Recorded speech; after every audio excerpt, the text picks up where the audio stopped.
In the spring of 1961, a tannery foreman stood at a wire gate east of Cedar Bluff and told a leatherman named Roan Edelston that what the trucks had been leaving in his ditch was garbage, that it had always been garbage, and that a sensible person would haul it to the burn pit and stop pretending otherwise. Roan did not argue. He had a piece of that garbage in his hands. At that moment, a long shoulder of vegetable-tanned cowhide with one bad scar running through it, and he turned it to the light the way a man turns a melon, and he said only that he supposed it depended on what you measured. 11 years after that, in the autumn of 1972, a buyer from a saddlery 3 states away drove out to the same wire gate to ask, in plain words, how one small shop in a county most people could not find on a map had come to make the most sought-after working saddle in 4 states out of material the largest tannery in the region had been paying to throw away. The number that buyer wrote in his book that day was the kind of number that makes a man read it twice. We will get to it. But the story is not really about the number. The story is about the span between those 2 visits. 13 years of trucks and trimming and one stubborn idea about what waste is, and about a man who believed his model of the world was complete, and a man who knew one piece of ground and one craft so well that he could see value where the model could only see refuse. Let me tell you about Roan Edelston first, because everything turns on the kind of man he was. He was known for 2 things in that part of Kansas. The first was patience, the slow, unhurried patience of a man who had learned a trade that punishes hurry. The second was hands.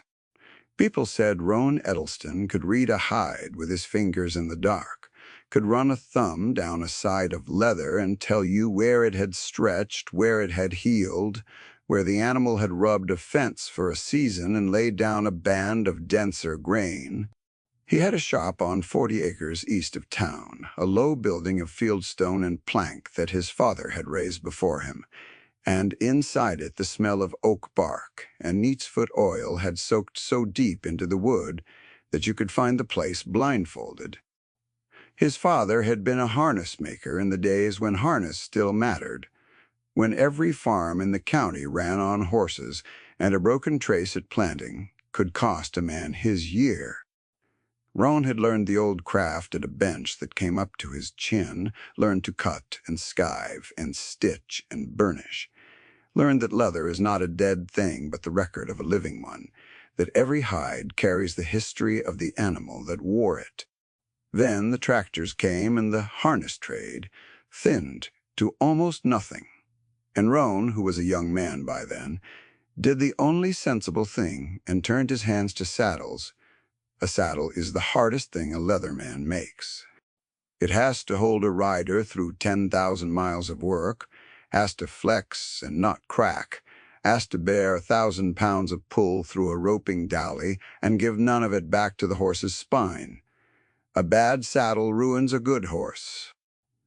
Roan knew this, and he built slow, and his saddles were not cheap, and for a long time he made a modest living and no more. Which brings us to the tannery and to the trucks. 3 miles up the county road from Rowan's Gate stood the Brenneman Tannery, the largest leather works between 2 rivers, a sprawl of brick vats and drying lofts, and a tall stack that put a sweetish chemical haze over the bottoms when the wind sat wrong.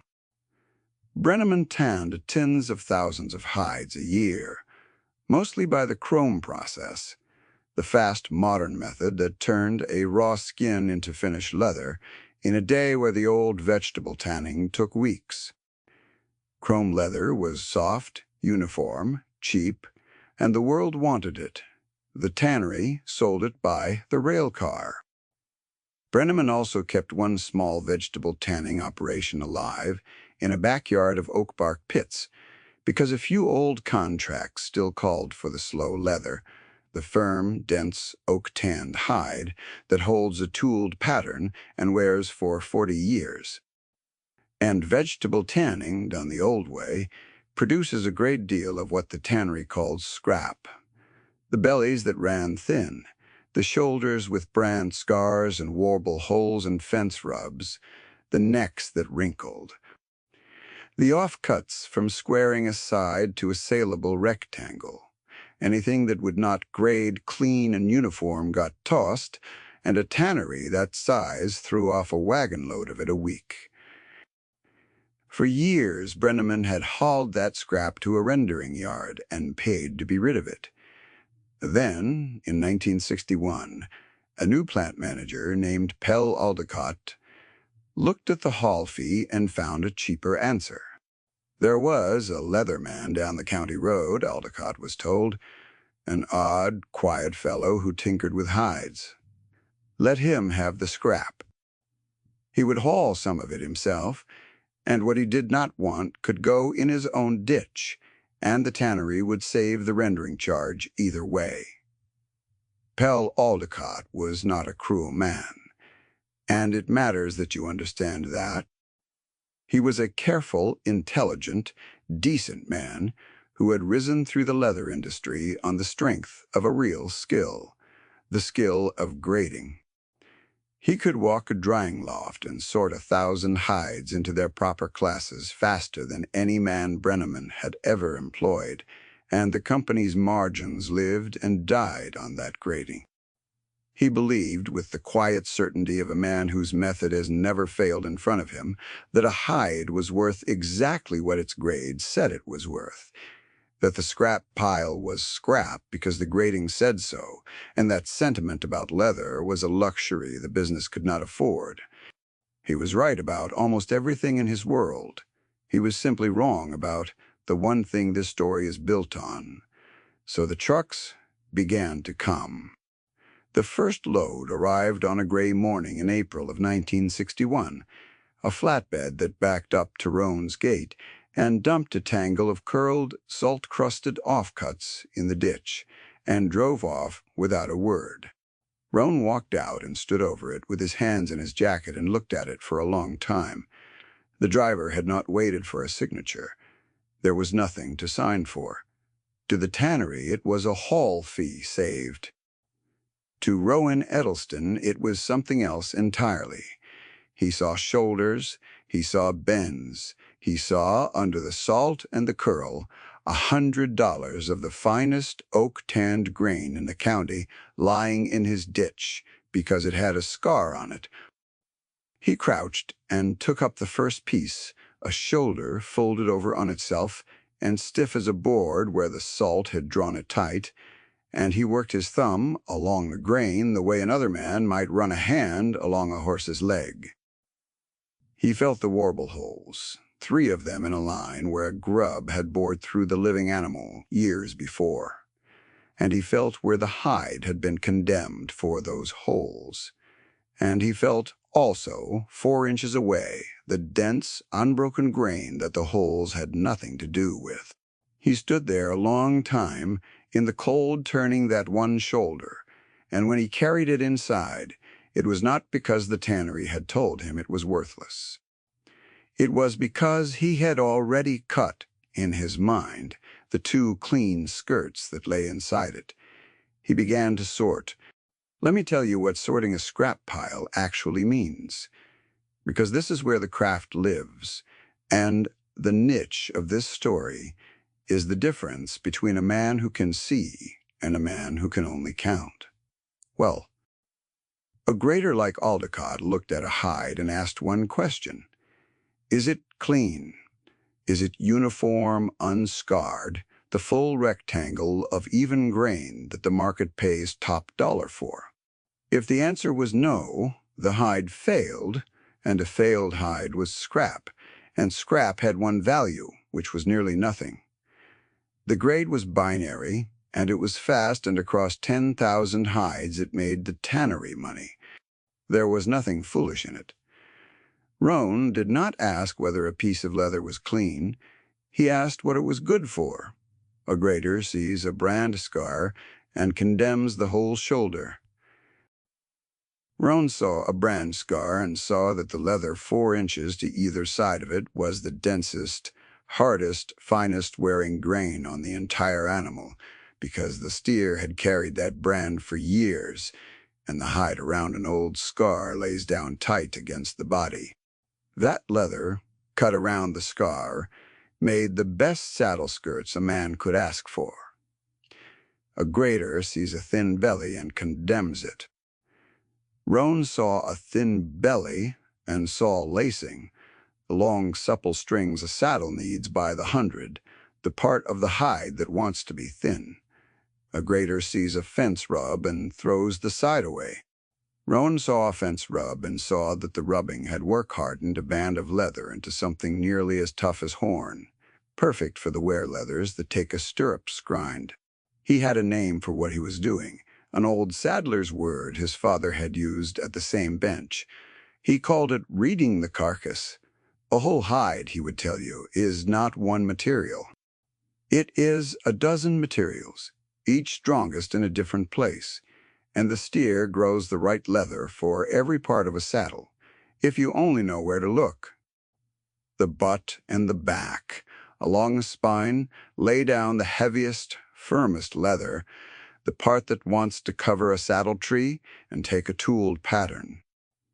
The shoulders, worked by the animal's own walking all its life, came firm and dense and a little wrinkled, the right stuff for skirts that must hold their shape under weight.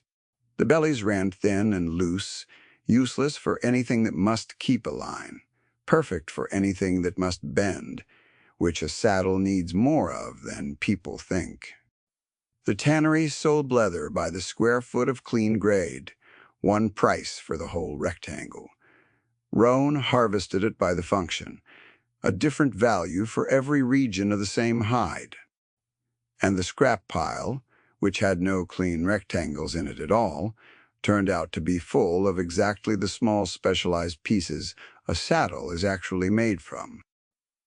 He kept the first winter's salvage in a dry loft and built 4 saddles from it the next year, and they were the best he had ever made, because for the first time he had not been forced to compromise. A saddler buying graded leather has to take what the market sells and make every part of the saddle from roughly the same side, the same hide bought as one clean rectangle, every part cut from leather that was acceptable for all of it and ideal for none of it. That is the hidden cost of buying by the grade. A clean, uniform side is a compromise wearing the costume of quality, leather that is good enough everywhere and perfect nowhere. Roan, picking through scrap, never had to make that compromise. He could match each piece to its perfect use, the dense scar-side grain to the skirts, the work-hardened rub to the wear leathers, the thin belly to the lacing, the heavy butt down the spine to the covering of the tree. He would spread a finished saddle's worth of pieces on the bench before he cut a single one, a dozen of them, each from a different animal, each chosen for the one job it was strongest at, and only when the whole mosaic lay right would he begin. Each saddle was built that way, a dozen hides' best parts assembled into one, each part cut from the one place on the one animal where that leather was strongest. They wore like nothing else in the country, and the reason they wore like that was sitting in plain sight in his ditch, and no one but Rowan had thought to ask what it was for. A rancher named Tully Maddock bought the first of them in the fall of 1962, a working roping saddle, and rode it hard for 2 years before he came back to Rowan's shop and stood in the doorway shaking his head. He had the saddle over his shoulder when he came, carried it in, and set it on the stand by the bench, and he ran a hand across the skirt the way a man does over something he cannot account for. "It's not breaking in," Tully said. "It's not breaking down either. 2 years of dragging calves, and it sits on my horse like it grew there. The skirt under the fender, right where every other saddle I ever owned, cracks first. Look at it. There's not a check in it. What did you do to it?" Roan came around the bench and put his own thumb on the same spot, the spot Tully meant, and he knew without looking which piece of the first winter's scrap that skirt had come from. He had cut it from around an old brand on a shoulder the tannery had thrown out, the densest leather on the whole animal, laid down hard against the years the steer had carried the iron. Roan only said that he had used the right leather in the right place. He did not explain the scrap pile then, or ever. It was not a secret. He was keeping so much as a thing he saw no use in saying. Tully waited a moment for more and did not get it, and he picked the saddle back up and carried it out, still shaking his head, and he told every man at the sale barn that week that the quiet fellow east of Cedar Bluff built a saddle that would not wear out. Word went out that way, the way it does among men who work, and within 3 years a Maddox saddle, which is what they came to be called, whether Roan liked it or not, was the saddle a serious cattleman drove 100 miles to order and then waited 8 months to receive. Now let me tell you about the foil in this story, because every patient man has, somewhere, a confident one running the other way. There was a second saddle shop in the county, a newer one, on the highway outside the county seat where the traffic was. It belonged to a man named Garth Lindley, and Garth Lindley had read the future and bet on it hard. The future, Garth had decided, was speed and volume and the new materials. He bought graded chrome leather by the bundle, the soft uniform modern hide, and he built saddles fast on a production bench with 3 hired hands and a roll of foam padding and the new synthetic fleece, and he priced them at half what Rowan charged and turned them out in a week. Garth Lindley was not a fool either. He was selling a real thing to a real market, the working man who needed a saddle now, and could not wait 8 months or pay a craftsman's price. For a while it looked very much as though Garth had read the future correctly, and Roan had read it wrong. Garth's shop grew. He took out a loan and built a showroom with a plate glass front and a lighted sign, and he bought a new truck and put his name on the door of it, and he ran an advertisement in the Stockman's Weekly that called his saddles modern, scientific, and engineered, which were words Roan Edelston would not have used about a saddle if you paid him. Garth sold 40 saddles a year to Rowan's dozen. By every number the bank could see, Garth Lindley was winning, and Roan Edelston was a quaint relic, working too slow in a stone building, giving away his time, building heirlooms in a world that wanted goods. Pell Aldecott, when he thought of the 2 shops at all, agreed with the bank. He had met Garth at a leather trade luncheon and found him a forward-thinking man who understood that the business was about throughput and grade and cost per unit. He had never met Roan, only knew him as the odd fellow who took the scrap, and he assumed, reasonably enough, that a man content to build saddles out of garbage one at a time was a man with no understanding of the business at all. I want to be fair to all 3 of these men, because the story will not work if you think of any of them as a villain. Garth Lindley built an honest product for an honest need. Pell Aldecott graded honestly and saved his company real money. They were both competent men, operating correctly inside a model that measured the right things for the questions they were asking. The whole trouble was that the model measured uniformity and speed and cost, and there was a thing it could not measure at all, which was how a saddle, made of the right leather in the right place, behaves across 20 years on the back of a working horse. That value was invisible to the grade. It showed up only in time, and the model could not see time. Let me tell you what happened across those years at Rowan's Gate, because the trucks kept coming, and the pile kept growing, and a quiet system grew up around it. Roan could not use all the scrap. No one shop could. A wagon load a week of offcuts is more leather than one man can cut into saddles in a lifetime. So he took the best of it and he let the rest lie, and he learned the rhythm of the loads, learned that the spring hides ran heavier, that the loads after the tannery's contract runs were full of the firm oak tan bends he wanted most. He built a long, low shed to keep the salvage dry. He learned to cure and recondition the curled, salt-burned pieces, soaking them slow and oiling them back to life, a process the tannery never bothered with, because the tannery had no use for a single recovered shoulder. And he began, without quite meaning to keep records. This is the part the bank would never have understood. Rowan kept a ledger, but not the kind the bank kept. He wrote down, for each saddle, which pieces had come from which kind of scrap, and then, over the years, as the saddles came back for repair, or as he heard how they were wearing, he wrote down how each piece had held up. A grader grades the hide once, at the moment of sale, and never learns another thing about it. Rowan was learning about his leather for the entire life of the leather, 20 years of feedback that no tannery on earth was collecting. And slowly, across that ledger, he built up a knowledge of vegetable tanned salvage that very probably no other man alive possessed. He knew which kind of scar made the strongest skirt.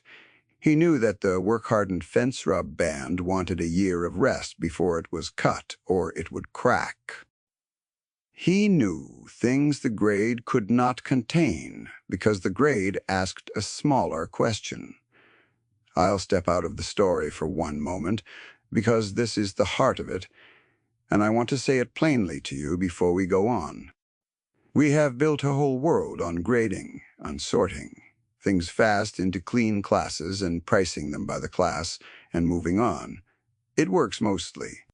But there is always a kind of value that the grading cannot hold, the value that only shows itself over a long time to a person paying close attention to one thing, and that value does not disappear just because the spreadsheet has no column for it. It waits. Remember that this man and his ledger were waiting, because the world was about to need what only the ledger knew. By 1968, the Maddox saddle had a reputation that reached well past the county. Rowan was building a dozen a year, and could have sold 50. He raised his prices not from greed, but from arithmetic, because the wait was 8 months and growing, and a man has to ration the only thing he cannot make more of, which is time.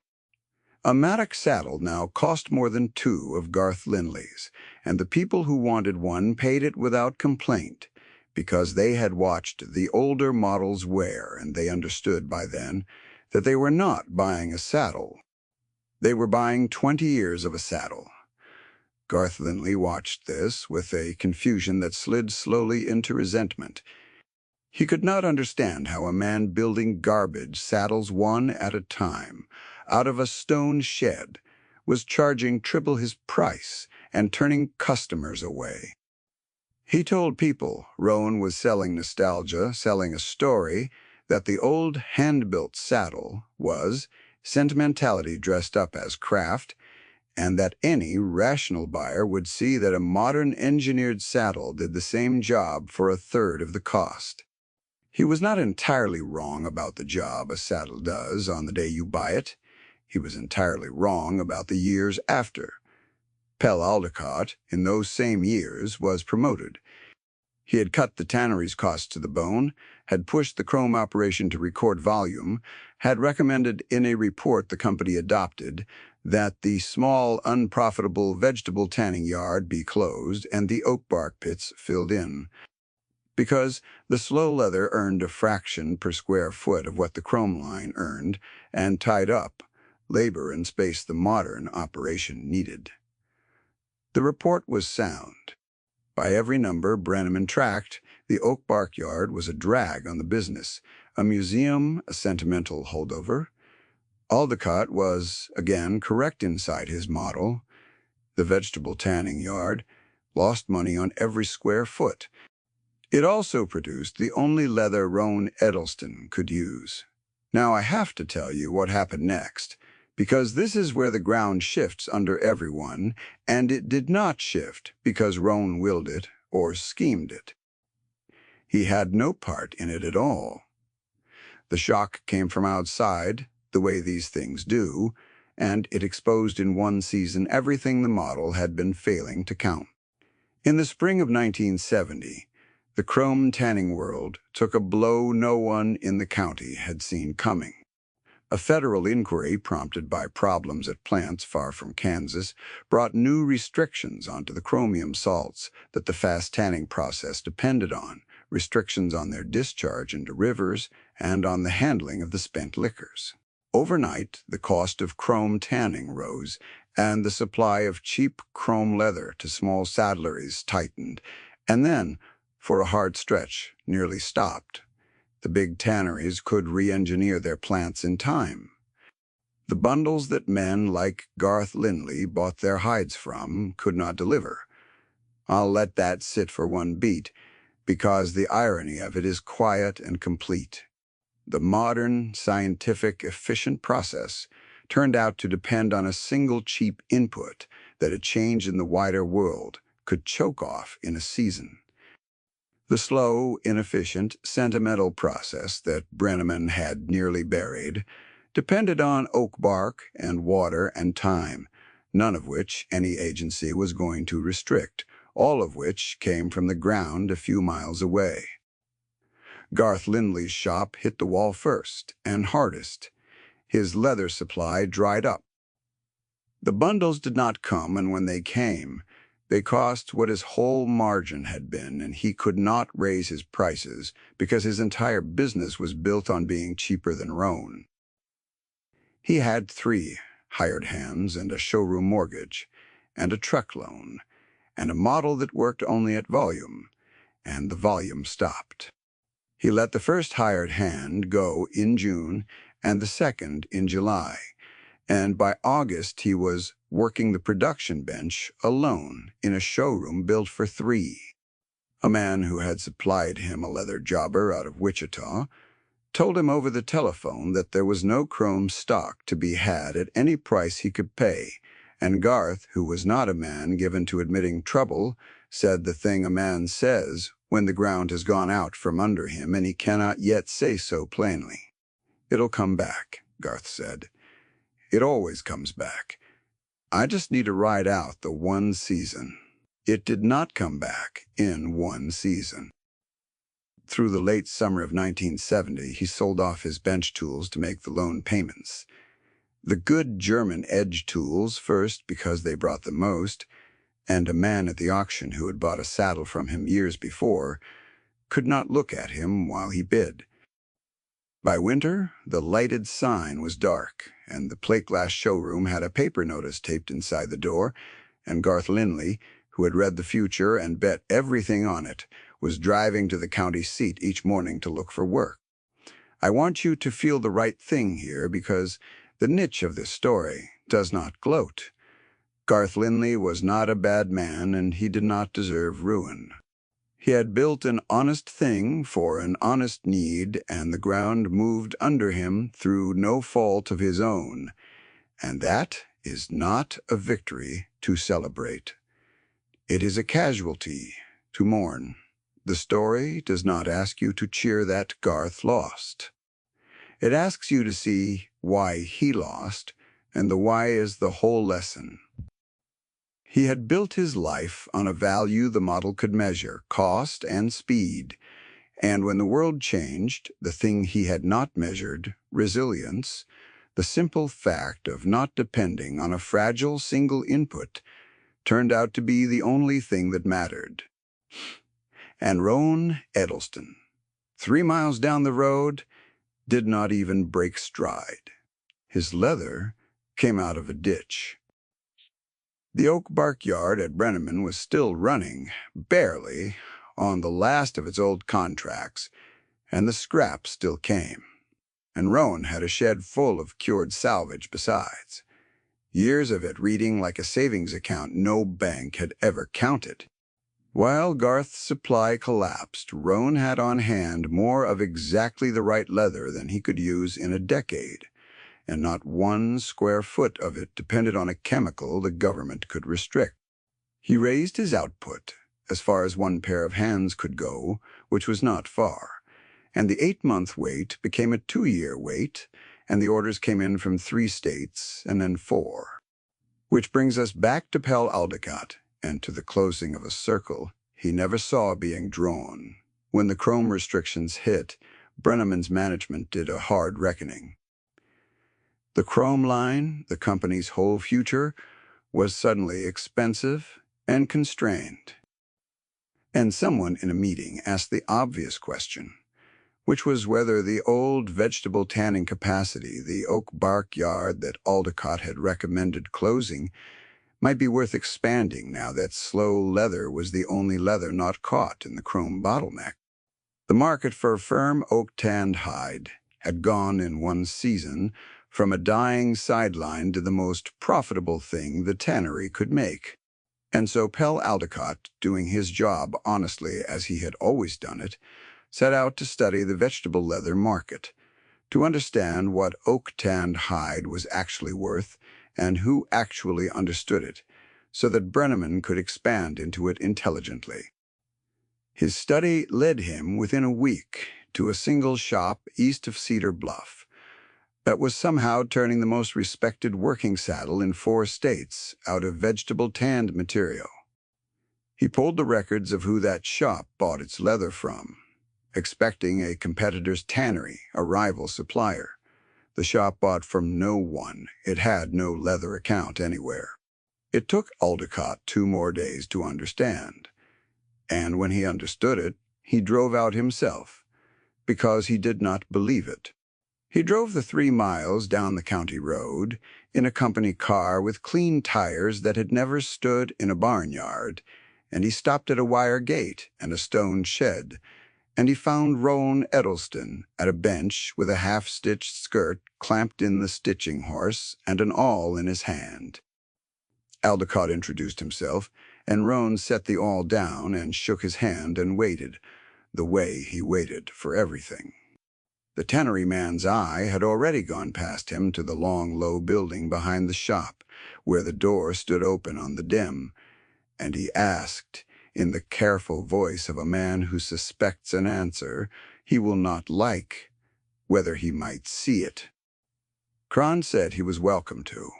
Inside, Aldecott stopped walking. Stacked the length of that building, cured and oiled and racked by kind, was more salvaged oak-tanned hide than the tannery had on its own floor. He recognized the salt curl, the off-cut shapes, the very edges his own graters had trimmed, the warble-holed shoulders and the wrinkled necks and the thin bellies, sorted here not into clean and condemned, but into a dozen patient classes he had no names for. He reached out and lifted a shoulder off the rack and turned it over, and there on the flesh side was a faint chalk mark in a grater's hand, a mark that meant reject, a mark that had very likely once been made by him. He was standing in 13 years of his tannery's scrap, cured and sorted, and reading like a library, and every piece of it was material he had personally classified as worth nothing. He stood there a long while, the shoulder still in his hands. Rowan let him. "This is our scrap," Aldecott said at last. He said it quietly. He was not a man who shouted, and the moment did not call for shouting, it called for the slow arithmetic going on behind his eyes. Rowan said that he supposed it was, and that he had always meant to thank the tannery for it. Aldecott set the shoulder back on the rack, carefully, the way a man handles a thing he has just learned he does not understand. He asked him, then the question of a man whose model has just failed in front of him for the first time. He asked how Rowan had known, how a man could look at a wagon-load of trimmings that every grader at Brenneman had condemned and see anything at all. Rowan did not answer right away. He picked up the same shoulder Aldecott had set down, and he turned it flesh side out, and he put the tannery man's hand on the band of dense grain beside the old reject mark, made him feel it, the way Rowan felt everything, with the thumb. He asked Aldecott what that was. Aldecott said it was a reject, a warble-holed shoulder, Scrap Roan said no, that was what the grade called it. He asked him to feel it again and tell him what it was, and Roan told him the truth, which was the only thing he ever told anyone. He said the grade asks whether a hide is clean. He said he had never once in his life needed a clean hide.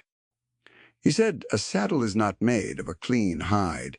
A saddle is made of a dozen small right pieces, and the scrap pile, having no clean hides in it, had nothing in it but small pieces, and so it had been for 13 years, the best stocked store of exactly what he needed in the entire county. The grade had not made a mistake, Rowan said. The grade had answered its own question correctly. It had simply been the wrong question for what the leather was worth. I told you a buyer came in 1972 and wrote down a number. Here is where that comes in, and here is the number. The saddlery buyer who drove out that autumn came to commission Roan's work for a string of high-end stores, and in the course of the visit, he did the arithmetic the bank had never done. He took the 13 years of scrap that Brenneman had paid a rendering yard to haul, then later paid nothing for and considered a cost saved, and he priced the saddles that Roan had built from it, and the lacing and the repairs and the reputation that now drew orders from 4 states. He totaled what 13 years of one tannery's garbage had been converted into in one stone shed by one pair of hands. $250,000, that was the figure. In a part of Kansas where a good quarter section of land sold for a fraction of it, where Garth Lindley's whole engineered enterprise had risen and fallen for far less, one patient man had turned a ditch full of trimmings into $250,000 of the most trusted working saddle in 4 states. The buyer read it back twice. He had expected a number a craftsman makes. He had not expected a number that indicted an entire industry's idea of waste. To Brenneman, across those 13 years, that leather had been a haul fee, a line item, a problem solved by giving it away. To Rowan Edelston, it had been the raw stock of a life's work and the proof of a single idea, that there is no such thing as waste, only material whose use has not yet been understood by the person looking at it. Pell Aldecott did not rage when a number reached him, and the niche of the story would not let him if he tried, because he was never a villain, only a sincere man, corrected by events. He did something harder and better than rage. He changed his mind. He went back to Roan's shop, more than once in the seasons that followed, and the second time he came, he did not come as a tannery manager assessing a supplier. He came as a man who wanted to learn a thing he had spent his whole career not knowing. He asked Roan to teach him to read a carcass. He sat at the bench with the ledger open and let the saddler show him what 20 years of feedback had taught a pair of hands, which scar made the strongest skirt, which thin belly wanted to be lacing, while the fence rub band had to rest a year before it was cut. Aldecott had raided 1,000,000 hides and never once learned what became of a single one of them after it left his loft. Now, late he learned, and he carried it back to Brenneman, and it changed how the tannery worked. The oak barkyard was not closed, was rebuilt, expanded, given the standing the Crone line had once had alone. And Aldecott instituted something no tannery in the region had done. A salvage grade, a real classification for the scrap, sorted now not by whether it was clean, but by what it was good for, by the function. Roan had spent 13 years teaching a ditch to perform. The trimmings that had gone to the burn pit began instead to go to saddlers and harness makers and case makers across 4 states, sorted by use. And they were not given away anymore because they were not garbage. They never had been. Someone had finally learned to ask the right question of them. There are 2 kinds of knowledge in this world, and this story is the difference between them.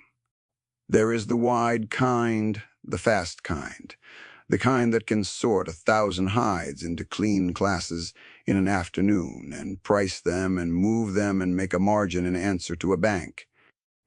It is real knowledge, and it does real work, and the modern world runs on it, and Pell Aldecott had it in full measure, and there was no shame in it.